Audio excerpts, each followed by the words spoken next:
오늘 말씀은 빌립보서 1장 1절에서 11절 말씀입니다. 그리스도 예수의 종 바울과 디모데는 그리스도 예수 안에서 빌립보에 사는 모든 성도와 또한 감독들과 집사들에게 편지하노니. 오늘부터 빌립보서를 묵상하게 되는데요. 빌립보서는 사도 바울이 쓴 편지 중에서 13권 중에 가운데쯤 오는 편지입니다. 13권 중에서 가운데쯤 쓰고 있는 편지, 빌레몬서, 빌립보서, 골로새서, 에베소서 까지 합해서 이렇게 옥중 서신 4권으로 이야기하고 있습니다. 4권으로 이야기하고 있는데, 이 로마 감옥에서 빌립보 교회에게 쓴 편지는 이 빌립보 교회가 어디냐면 아시아에서 아시아에서 유럽으로 건너가는 첫 번째 그 항구 도시가 그 빌립보가 됩니다. 그 항구로 발달한 건 아니지만 이 빌립보가 관문이 되는 것이죠. 유럽으로 가는 관문이 돼서 맨 처음에 아시아에서 2차 전도 여행을 하다가 갑자기 이 유럽에서 건너오라는 메시지를 받게 됩니다. 물론 환상으로 봤죠, 바울이.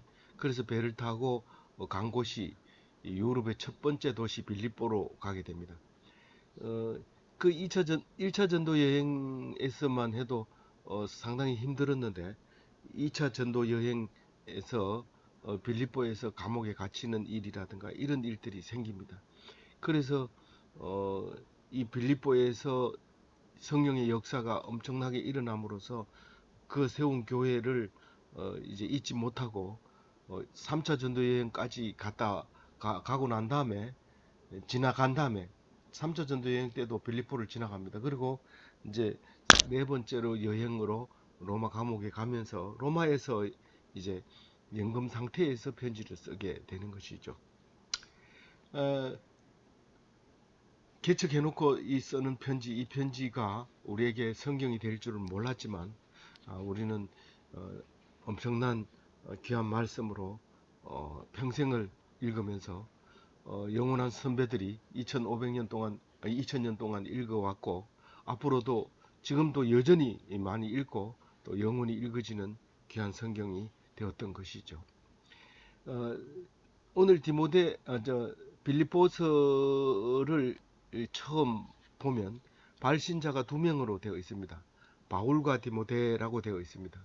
이 디모데는 1차 전도 여행 때 루스드라 더베에서 엄청난 그 고난을 받습니다.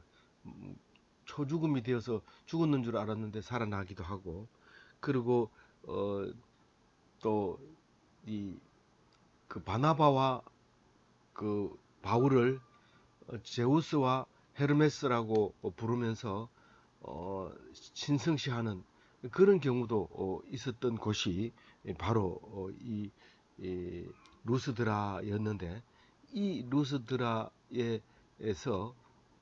살고 있었던 청년이 디모데입니다. 2차 전도 여행 때 그만 그 디모데가 같이 동행을 하게 됩니다. 그때 이 빌립보에서 디모데도 같이 있었는데, 이 디모데는 젊은 청년이라서 안 나오지만은 같이 갔던 신라와 함께 옥고를 치르는 일이 있습니다. 그 옥문을 열게 되는 일이 생기고, 그러니까 1차 전도 여행에서는 바나바와 갔다가 2차 전도 여행 때는 신라와 가게 되는데, 신라가 이 그 빌립보 감옥에서 그런 고난을 환란을 당하게 되는데 그 환란 당하는 걸로 말미암아 복음이 전파되는 것을 알 수 있습니다. 이 루스드라에서도 그렇게 고난을 당하면서 복음이 전파된 것처럼, 그리고 어떤 선교사들의 이야기를 들은 것처럼 순교하지 않고는 복음이 씨가 떨어지지 않는 것을 많이 경험하게 됩니다. 그래서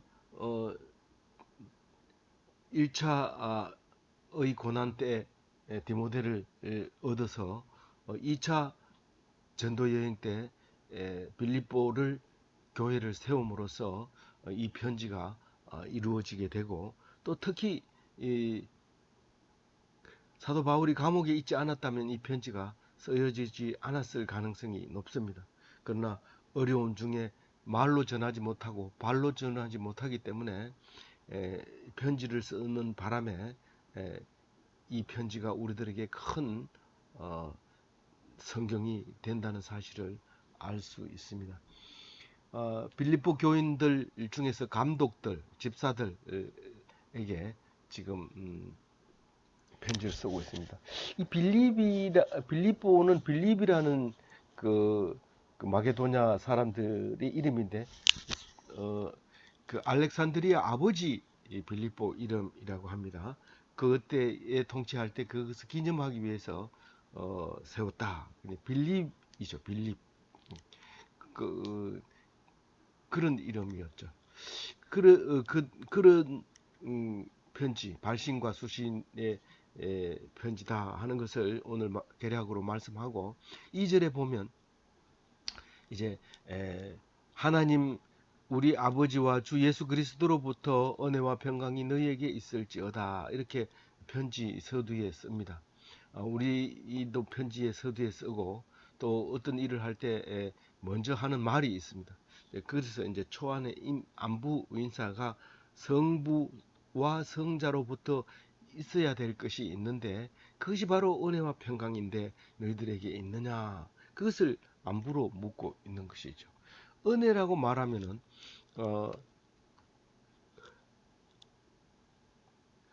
헤세드라고, 히브리어로는 헤세드라고, 헬라어는 카리스라고 하는데, 영어로는 그레이스라고 하는데, 이게 이 카리스마라는 말을 씁니다. 그 사람은 카리스마가 있다.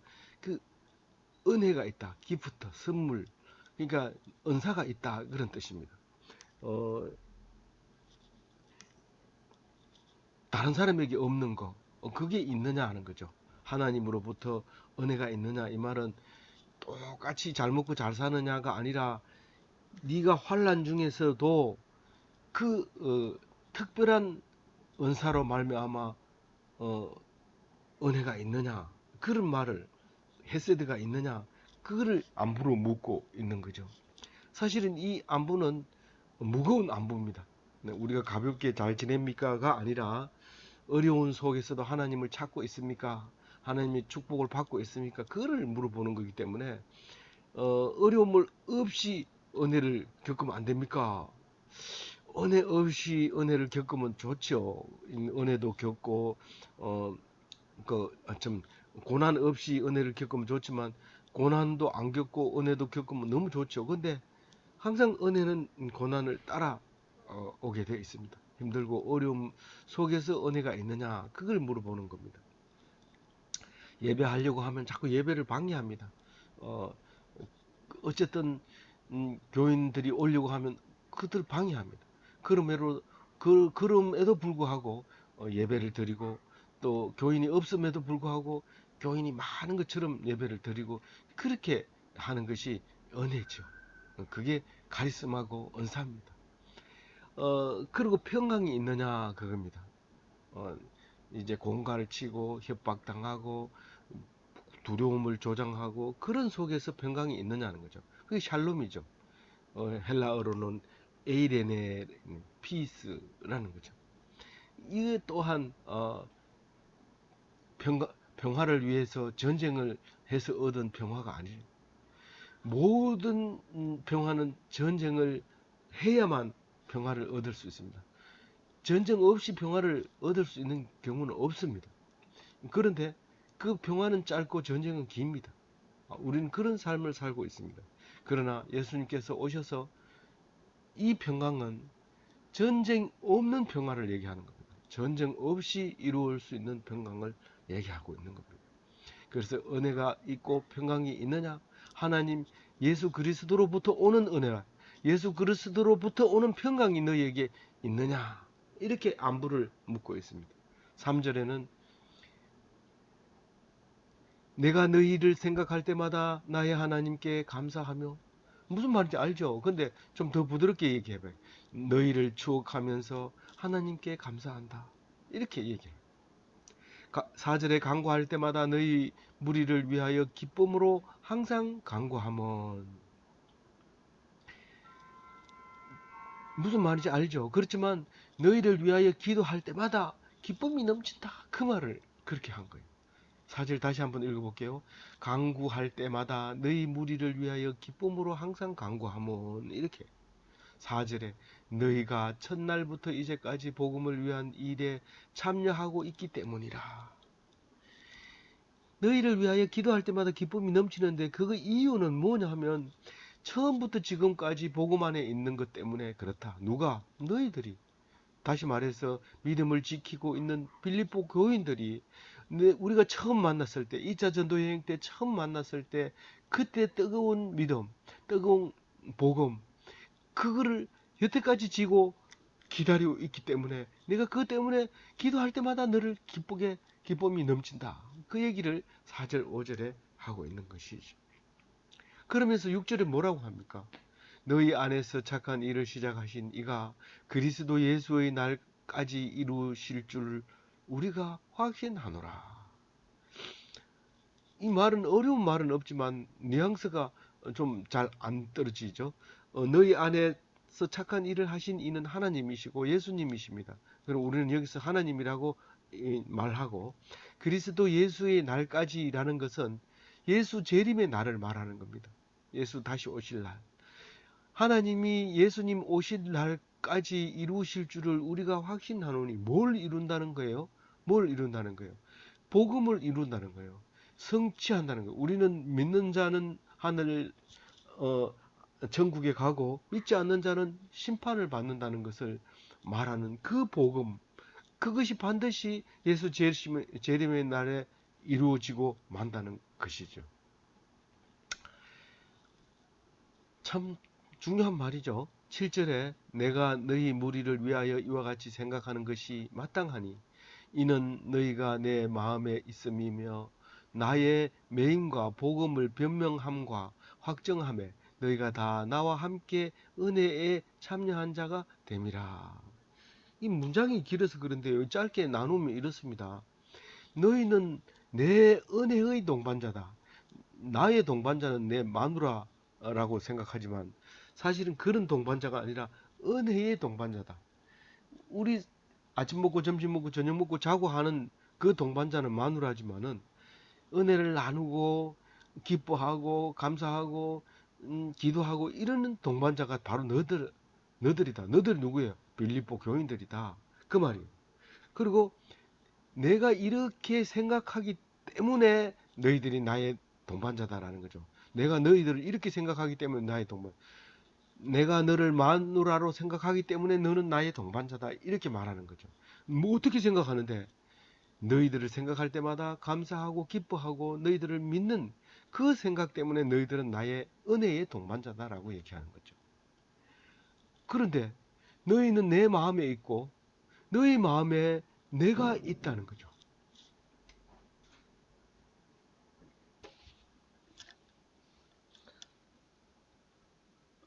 어,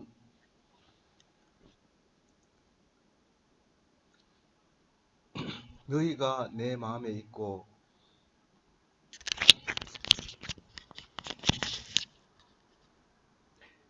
너희 마음에 내가 있다 하는 것은 뭐가 있다는 말이냐?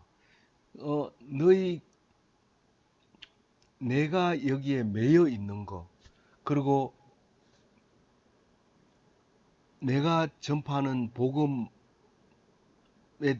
복음. 근데 그 복음에 대해서 변명하는 것과 확정하는 것.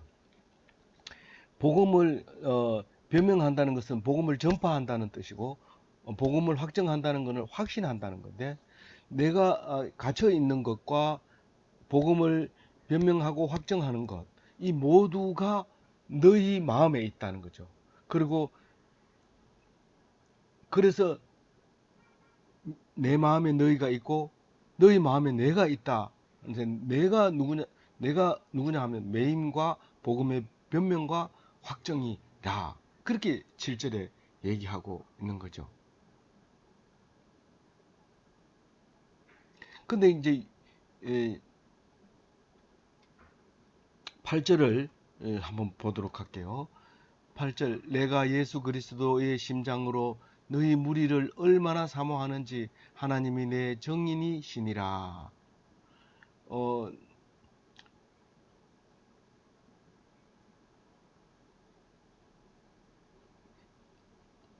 내가 너희들을 얼마나 사모하는지, 갈망하는지, 보고 싶어 하는지, 만나고 싶어 하는지 하나님이 안다. 그렇게 얘기하면서 그리스도의 심장으로 너희들을 보고 싶어 한다. 이 말입니다.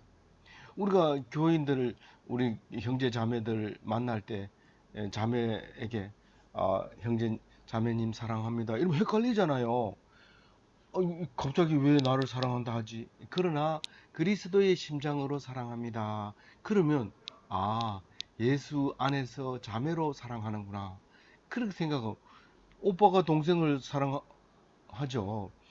근데 그걸 이제 잘못 이용해서 이제 결혼할 사람한테 오빠 오빠 이렇게 부르고 결혼하고 나서도 오빠 오빠 부르지만은 어쨌거나 우리에게 그런 것을 말씀하고 있는 것입니다.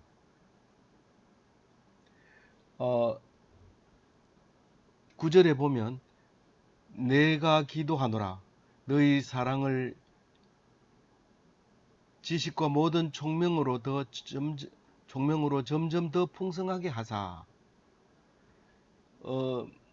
기도는 간구가 있고 도구가 있고 감사가 있고 그냥 기도가 있습니다. 그래서 기도와 간구와 도구와 감사로 이렇게 말씀하고 있는데요. 사도 바울은 분명하게 구분합니다. 기도가 있고 간구가 있고 도구가 있고 감사가 있다고 합니다. 근데 우리는 그걸 전부 한꺼번에 기도라고 생각하는데 어쨌거나 나누는 건 나중에 나누더라도 오늘 기도하고 있는 내용이 뭐냐 하면 사랑을 점점 풍성하게 하소서 이렇게 얘기합니다.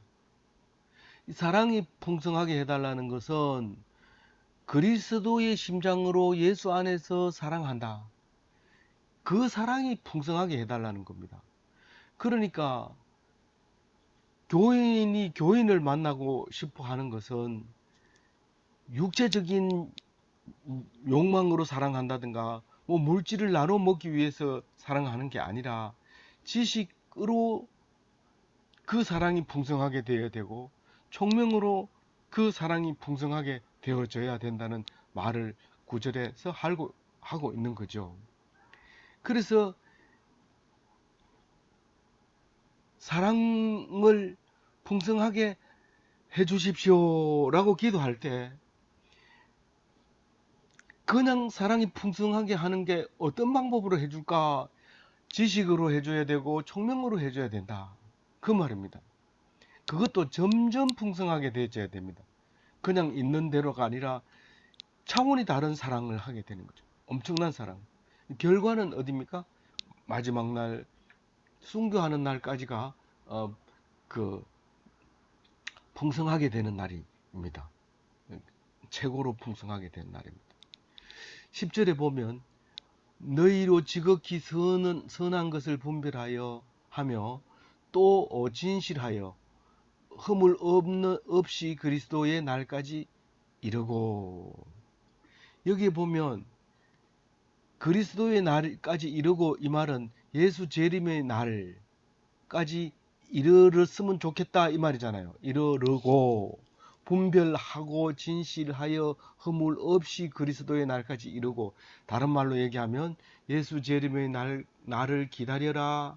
기다리는데 지극히 선한 것을 분별하면서 기다려라. 그러면서 진실하며 허물이 없이 기다려라, 이 말입니다. 이게 기다린다는 것은 마라나타, 주 예수여 어서 오시옵소서 하고 기다리는 건데, 우리 왜 기다립니까? 지금 현재 고통 속에 있기 때문에 그 날을 기다리는 겁니다. 많이 먹고 배부르고 마음대로 하고 그러면서 마라나타 예수님 오십시오 이러면서 이빨 쑤시면서 그런 기다림이 아니라, 내가 너무 고통스럽기 때문에 주 예수여 어서 오시옵소서 그리고 마라나타 신앙으로 살아야 되는데, 기다치면서 즐거워하면서 마라나타 마라나타 이런데, 사실은 그게 예수 그리스도의 심장으로 사도 바울의 당하고 있는 그 매임과 그 곤욕과 이런 것들을 다 견디면서 마라나타 빨리 오세요 빨리 오세요 이렇게 하는 그 기다림, 그게 10절 말씀에 그날까지 이르고 이 말입니다. 하여튼 그날이 올 때까지 참으라는 거죠. 근데 참으라는 말은 오늘 없고, 선한 것을 분별하라. 그 선한 것 중에서도 지극히 선한 것, 결국은 십자가에 못 박는 것이 최고의 선한 것인데, 그런 것을 분별할 수 있도록 그날을 기다리게, 분별해서 기다리라는 거죠. 그리고 진실하다는 말은 꾸밈이 없다는 뜻이고요. 허물이 없다는 것은 흠이 없다는 거예요. 그 원래 원어의 뜻은 죄책감이 없는 이런 말입니다. 허물 없는 이 말과 죄책감이 없는 이 말입니다. 누가 딱 사람 만났는데 그 허물이 없는 사람은 편안하고 인자해 보이고 그렇습니다. 근데 무슨 문제가 있는 사람은, 흠이 있는 사람은 불안하고 표정이 다르고 거짓된 웃음을 웃기도 하고 이렇게 되는 거죠. 그게 허물이 있는 거죠. 그 허물 없는 사람은 없습니다. 다 있습니다. 그러나 예수 재림의 그날까지 내가 견디면, 내가 사실 헛된 웃음도 안 하고 헛된 그 행위도 안 하고 꾸밈이 없이 그렇게 있다면, 그것은 지금 고통 속에 있다는 뜻이고, 마라나타 예수 재림의 그날을 기다리는 것이죠. 11절에 예수 그리스도로 말미암아 의의 열매가 가득하여 하나님의 영광과 찬송이 되기를 원하노라. 오늘 마지막 11절 말씀을 중심 말씀으로 잡았는데요. 예수 그리스도로 말미암아 의의 열매가 가득하여 하나님의 영광과 찬송이 되기를 원하노라. 읽기는 읽고 모르는 말은 없는 것 같은데 알고 있는 게 없습니다. 하나님께 영광 그리고 하나님을 찬송하는데, 사실은 그게 뭐냐 하면 의의 열매가 가득했을 때 나오는 게 하나님께 영광이 되고 하나님께 찬송이 된다는 겁니다. 그럼 의의 열매가 도대체 뭐길래 그렇게 가득할 수 있고 그게 예수 그리스도로 말미암아 가득할 수 있는가? 예수님은 잘 얘기합니다. 나는 포도나무요 너희는 가지니 내게 잘 붙어 있으면 좋은 열매를 맺는다 라고 얘기를 합니다. 의의 열매라고 하는 것은 예수님과 떨어지지 않아서 생기는 일들이 다 의의 열매입니다. 예수님하고 떨어지지 않아서 생기는 열매들은 주로 갇힘이나 고통이나 죽을 뻔한 거나 그런 어려움을 당하는 게인데, 그게 의의 열매라는 겁니다. 그래도 뭔가 답이 안 나와요. 그러면 누구 보고 나 막 때리라 그러고 막 그렇게 하면 안 될까요? 안 됩니다. 그건 의의 열매가 아닙니다. 그럼 도대체 뭡니까? 사도 바울은 여러 번 얘기합니다. 항상 기뻐하고 범사에 감사하고 쉬지 말고 기도하라. 그게 하나님의 뜻이다라고 얘기를 할 때, 그게 의로운 거죠. 그게 옳은 거죠. 그게 의의 열매죠. 그렇게 했을 때 하나님께 영광이 되는 거고 하나님께 찬송이 되는 것이지, 좋을 때 찬송 부르고 나쁠 때 원망하고, 이것은 그리스도로 말미암아 의의 열매가 가득한 것이 아니죠. 의의 열매는 오히려 힘들고 어려울 때 생기는 거죠. 힘들고 어려운 과정에서도 기뻐하고, 정말 기분 나쁜데도 감사하고, 정말 답이 안 나오는데 기도하고. 그래서 기도할 수 있는데 왜, 음, 왜 절망을 하고 있느냐 말이에요. 기도할 수 있는데. 그래서 우리 기도 때문에 살아나고, 기도했으니 의롭다 하고 의의 열매를 주고, 더 육체적으로는 고통스럽지만 하나님께 영광이 되고 찬송이 되는 것입니다. 아무쪼록 이 말씀으로 오늘 한 주일을 잘 섬기고 잘 지내고 하나님 앞에 영광되는 기독교인이 다 되시기 바랍니다.